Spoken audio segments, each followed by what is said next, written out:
शादी के बाद मेरे ससुर को फालिज का दौरा पड़ा तो मेरी सास ने मुझे उनकी देखभाल की जिम्मेदारी सौंपी।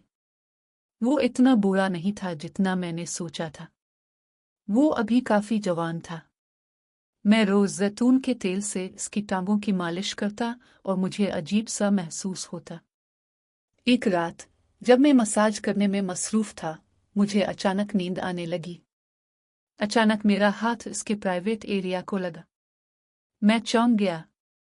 क्या वो इस उम्र में भी इतना सख्त था? खैर, मैंने सोच को झटक दिया और सोने के लिए अपने कमरे में वापस चला गया। लेकिन मैं कैसे सो सकता था? सारी रात मैं यही सोचता रहा कि अगर मैं अपने ससुर के साथ ऐसा ना करूं तो ये नामुमकिन है।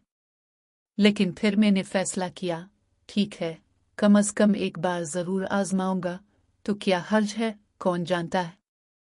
इस रात में पूरी तरह तैयार था। मैंने तंग कपड़े पहने। जब सब सो गए तो मैं हाथ में तेल लिए ससुर के कमरे में दाखिल हुआ। इसके सामने बैठकर मैंने उसकी टांग की मालिश करना शुरू कर दी। मैं एक बड़े घराने की बहू थी।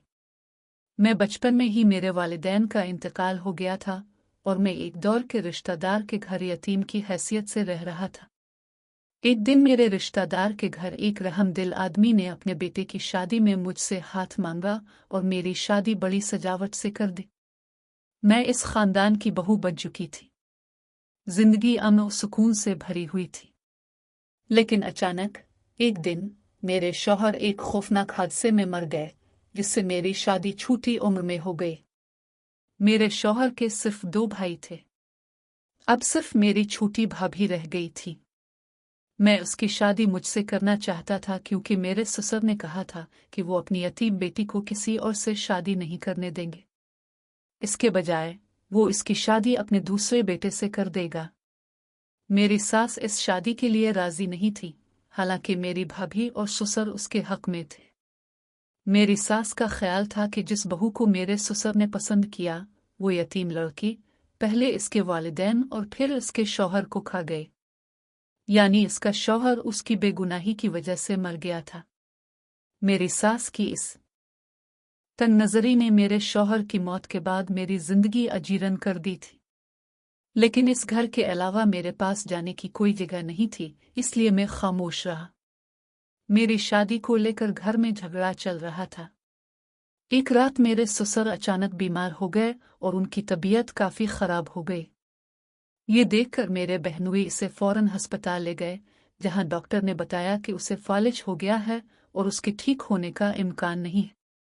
मेरे बहनोई मेरे ससुर को घर वापस ले आए और मेरी माँ को मारते हुए कहा कि इस बार झिल्ली अपने शौहर को खा रही है। मेरी सास भी शायद सदमे की हालत में थी, इसलिए वो खामोशी से खुद को अपने कमरे में बंद कर लेती थी और शाज़ो नादिर ही किसी से बात करती थी। मेरे ससुर की हालत देखकर मेरे बहनोई ने मशवरा दिया कि हम अपने वालिद के काम के लिए एक मुलाजमा रख ले। मैंने मान लिया। चूंकि मेरी जवान बहू अपने कमरे में बिल्कुल नहीं जा सकती थी, इसलिए बेहतर था कि किसी बड़ी उम्र की नौकरानी को रख लिया जाए।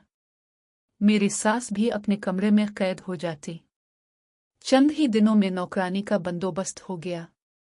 वो रोजाना काम पर आती और कमरे में वक्त गुजारती। जब मेरी भाभी घर आती तो मैं भी उनकी मौजूदगी में अपने ससुर के कमरे में चली जाती। लेकिन जब मैंने अपने ससुर के कमरे के इर्द गिर्द नजर दौड़ाई तो ये मेरे लिए काफी हैरान कुन था। लेकिन मैं खामोश तमाशाई बना रहा। मैंने सब कुछ देखा और मैं क्या कर सकता था। एक दिन मैं अपने बहनोई के रिश्तेदारों के घर था, जहां मैं बचपन में जाता था। मुझे कॉल मौसूल हुई।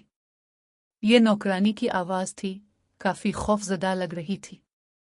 फिर उसने मुझे फौरन घर आने को कहा। मैं फौरन घर पहुंचा। नौकरानी दरवाजे में खड़ी थी। उसने मुझे बताया कि वो यहाँ काम नहीं करना चाहती। इस घर में भूत है। मेरे अकाउंट्स को ठीक करें और मैं चला जाऊंगा। मैं परेशान था।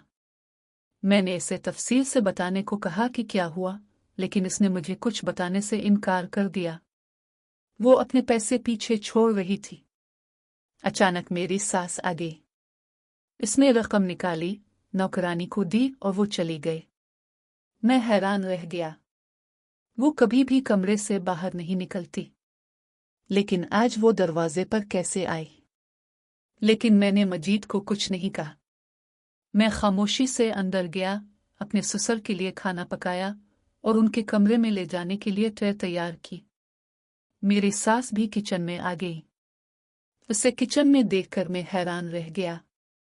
मैं अभी इसके आने की वजह जानने की कोशिश कर रहा था कि उसने कहा, ये खाना मुझे दो, मैं ले लूंगा, मैं तुम्हें खिलाऊंगा। बगैर कुछ कहे मैंने बर्तन इसके हवाले किए और कमरे में चला गया। शायद आज का दिन एक के बाद एक चौंका देने वाले मंजर का गवाह था। इस दिन के बाद मेरी सास खुद मेरे ससुर के कमरे में जाने लगी।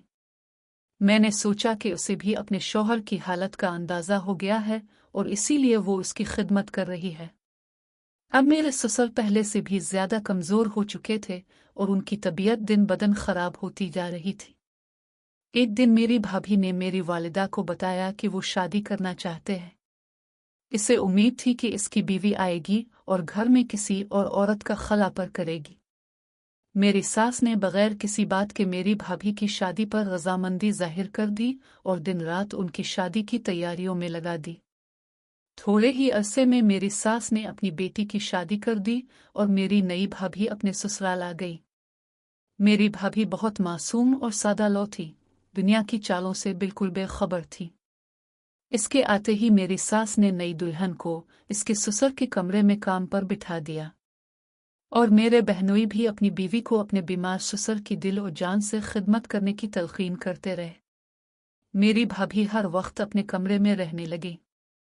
मेरी सास ने एक बार फिर कमरे से निकलना छोड़ दिया और अपने ससुर का सारा सामान ले गए। मेरी भाभी घर की वाहिद कफील बन गई थी जिसे वो खुशी लोबी के साथ संभाल रही थी। इस वक्त के आसपास मेरे बहनोई एक दोस्त को घर ले आए और ऊपर वाला हिस्सा किराए पर ले लिया। मेरी सास ने एतराज करते हुए कहा कि घर के अखराजात बढ़ गए हैं और मेरे वालिद की दवाएं महंगी हो रही हैं, लिहाजा हमें मजीद आमदनी की जरूरत है। उन्होंने कहा, आखिर ये लड़का इसका बचपन का दोस्त है और वो एक अच्छा दोस्त है। मेरी सास ने अपनी भाभी की बातें सुने और वो खामोश होकर अपने कमरे में चली गई। अगले दिन मेरी भाभी मेरे कमरे में आई और मुझे बताया कि इसका ये दोस्त पहली बार घर से दूर आया है, इसलिए उसे खाना पकाना नहीं आता था। अब से हम इसके लिए भी खाना पकाएंगे। मैंने मान लिया। फिर मैंने हर रोज इसके दोस्त के लिए खाना पकाना शुरू किया। मेरे पकाने के बाद मेरी भाभी इसे इस तक पहुंचा देती। एक दिन तेज बारिश हो रही थी और मैं अपने कमरे में बैठा हुआ था कि दरवाजे पर दस्तक हुई। बाकी सब अपने अपने कमरों में आराम कर रहे थे, तो रात के इस वक्त कौन हो सकता है? मैंने उठकर दरवाजा खोला। वहां मेरे बहनोई का दोस्त खड़ा था जो ऊपर रहता था। वो बारिश और सर्दी में पूरी तरह भीग चुका था। इसने जल्दी से माजरत की और वापस अपने कमरे में चला गया। पीछे खड़ा मैं फौरन किचन में पहुंचा, चाय बनाकर उसके पास ले जाने लगा। ऐसे सर्द मौसम में एक शख्स के लिए हमदर्दी के जज्बात मेरे लिए फितरी थे। मैं चाय लेकर ऊपर गया तो वो वहीं था, अपने गीले कपड़े खुश्क करने की कोशिश कर रहा था। मुझे करीब देखकर वो एक लम्हे के लिए रुका। मेरे कदम डगमगा गए, लेकिन मैंने एतमाद से आगे बढ़कर उसे चाय पेश की। मेरे हाथ में चाय देखकर उसने शुक्रिया अदा किया और कहा, मुझे अभी चाय की तरस आ रही थी। मैंने इसे चाय पिलाई और जल्दी से नीचे उतर आया, इस उम्मीद पर कि कोई मुझे देख नहीं लेगा। और इस दिन से मैंने अनजाने में इस लड़के के बारे में बहुत कुछ सोचना शुरू कर दिया, क्योंकि वो मेरे मरहूम शौहर से ज्यादा बेहतर और पुरकशिश लग रहे थे। मैं अक्सर इसके लिए चीजें बनाकर ऊपर ले जाने लगा और यूं हमारे दरमियान अजीबो गरीब की दीवारें रेजा रेजा हो गई। डरी असना मेरी सास ने अपना वही रवैया बरकरार रखा, अपने कमरे में क़याम, जबकि मेरी भाभी अपने ससुर की खिदमत में मसरूफ थी। उधर मेरी भाभी का रवैया भी बदल रहा था। पता नहीं क्यों, लेकिन वो अब अपनी बीवी से नाराज होने लगा था। एक रात में अपने बहनोई के दोस्त से मिलने अलिफाटे हम दोनों बैठे बातें कर रहे थे। अचानक मेरी भाभी आ गई। उसे देखकर मैं और लड़का दोनों घबरा गए। लड़का फौरन अपने कमरे में चला गया। मैं पीछे रह गया। मेरी भाभी ने अफसोस का इजहार किया। वो अपने ससुर के गंदे कपड़े धोकर खुश्क करने आई थी, लेकिन ये सब देखकर मुझे अफसोस हुआ। मैंने आगे बढ़कर उसके पांव पकड़ लिए और इससे इल्तिजा की कि वो इस बारे में किसी को ना बताए, वरना मैं कहाँ जाता। मेरा इस दुनिया में कोई नहीं था। मेरी भाभी ने मुझे एक और मौका दिया और वो चली गई। इस दिन के बाद मैं बेसहारा हो गया, लेकिन फिर भी मैंने अपने बहनोई के दोस्त से रिश्ता खत्म नहीं किया। ये अब मेरे इख्तियार में नहीं था। मैं इससे प्यार करता था और उसे देखना चाहता था। दरअसल उसने मुझसे वादा किया था कि वो मुझसे शादी करके मुझे ले जाएगा। बस चंद दिनों की बात थी, लेकिन अब मैं हमेशा अपनी भाभी से डरता था और उस पर भरोसा नहीं कर सकता था। एक दिन मेरे ससुर बहुत बीमार थे तो मेरी भाभी आए। इसने मुझे बुलाया और मुझे इससे मिलने को कहा। जब मैं कमरे में गया तो वो वाकई बीमार लग रहा था और मुझे लगा कि वो जिंदा नहीं रहेगा। मेरी भाभी ने माजिद से कहा कि सबको बुलाओ ताकि वो इस दिन इसके साथ रह सकी। मैंने सर हिलाया और अपने ससुर के कमरे से निकलकर अपनी सास के कमरे की तरफ चलने लगी, लेकिन मुझे नहीं मालूम कि इस वक्त मेरे जहन में क्या आया, इसलिए मैं वापस मुड़ा और अपने कमरे में चला गया। फौरन अपने आप को कंबल से ढांप कर सो गया। थोड़ी देर बाद मैंने अपनी भाभी के कदमों की आवाज़ सुनी। वो यकीनी तौर पर घर वापस आया था। वो कमरे में घूम रहा था। मुझे देखकर उसने अपनी बीवी के बारे में पूछा। अब मैंने अपने आप को सोचा, ये मौका है। लोहा गर्म है, मुझे हड़ताल करनी चाहिए। मैंने इससे कहा, क्या तुम जानते हो कि वो सारा दिन क्या करती है? मेरे बहनोई को पहले ही अपनी बीवी के खिलाफ नफरत थी। मेरी बातों ने आग में मजीद तेल डाला और वो फौरन वहां से निकलकर अपने वालिद के कमरे की तरफ बढ़ गया। लेकिन अंदर जाते ही सारी दुनिया इस पर टूट पड़ी। जब उसने अपने बाप को जमीन पर पड़े देखा, उसकी बीवी इस पर टेक लगाए हुए थी, इसे कुछ एहसास हुआ और मेरी बातों का भी कुछ असर हुआ। वो अपनी बीवी की तरफ भागा और उसे धकेल दिया। मेरी भाभी ने उसे मारना शुरू कर दिया।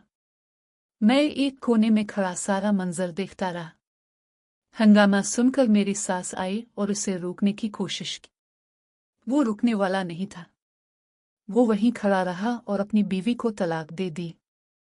किसी को समझ नहीं आ रहा था कि ये सब अचानक कैसे हो गया, लेकिन मेरी भाभी की बीवी फिर भी वजाहतें दे रही थी।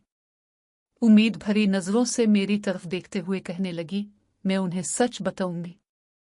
मेरे ससुर की मौत करीब थी, इसलिए मैंने उनकी सास को बुलवा दिया, लेकिन जब मैं वापस नहीं आया तो इसने इसे उठाने की कोशिश की जिससे वो गिर गया। लेकिन मैंने फौरन इनकार कर दिया और अपनी भाभी को बताया कि मैं इस घिनौने फेल में काफ़ी अरसे से मुलव्वस हूँ और खामोशी से देख रहा हूँ, और जब मैं सच कहूँ तो कोई मेरी बात पर यकीन नहीं करेगा। मेरी भाभी मुझे अजीब नज़रों से देखने लगी। वो पहले ही तलाक याफ्ता थी, लेकिन इसकी साख पर बदनामी का ये दाग खौफनाक था।